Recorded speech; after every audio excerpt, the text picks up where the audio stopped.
I got into the private equity business from investment banking. So I did investment banking at SunTrust Robinson Humphrey.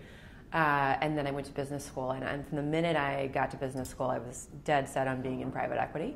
And so I created sort of a spreadsheet of every private equity firm in the Chicago area and proceeded to hound them and email anyone that I might have any kind of a connection or, some sort of, a lot of times it was random, but I just reached out to everyone and basically knocked on a lot of doors, and through that networking exercise met someone at Thoma Bravo, which was then Thoma Cressy, and they were looking for a summer intern, and I was like, I can be there tomorrow. So I came in and I met them, and they were kind enough to hire me and take a chance on someone that had never done private equity.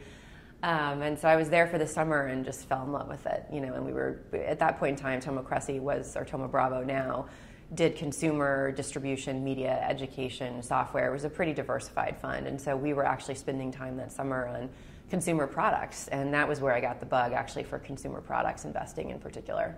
And then came back to Thoma Bravo full-time after I graduated from school and have been in the industry ever since. Once I moved out to San Francisco with Thoma Bravo, the landscape had changed from Chicago, and got to hear about a lot of the different firms that were active out here, and had always heard about Swander Pace and good things, and kind of enviously looked at their portfolio of really fun consumer products companies. But that was kind of all it was. And then I actually got called by a headhunter. I mean, it's as simple as that. But I went in and I met them, and it was kind of magic from the minute I went in. I really liked the people that worked there. I loved their philosophy about working with companies and being really hands-on and trying to develop the next phase of life for a lot of these businesses. And so it just kind of tapped into something inside of me that was really creative and wanted to help build businesses. And that was just very much the Swander Pace philosophy. And that's how it stayed. I mean, it's evolved. We're even more involved in companies today than I think we were probably 8 years ago when I started there.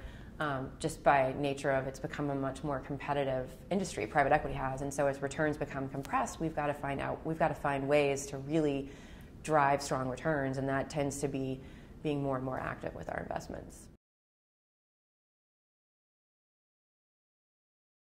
I think it's on us to try to go out and cultivate that pool of diversity earlier on, and communicate what the career and what the industry is really about. I've talked to a lot of people who are like, I'm not sure I want to do private equity because I've heard it's a lot of travel and it's not a diverse industry, and I've heard it's hard and sharp-elbowed.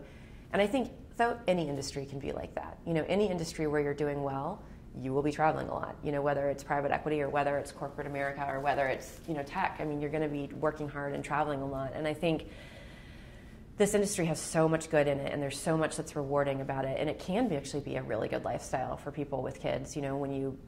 It can be a very doable thing. So my goal would be to communicate that more effectively. We haven't done a good job as an industry communicating that earlier on to women and other candidates with diversity, to kind of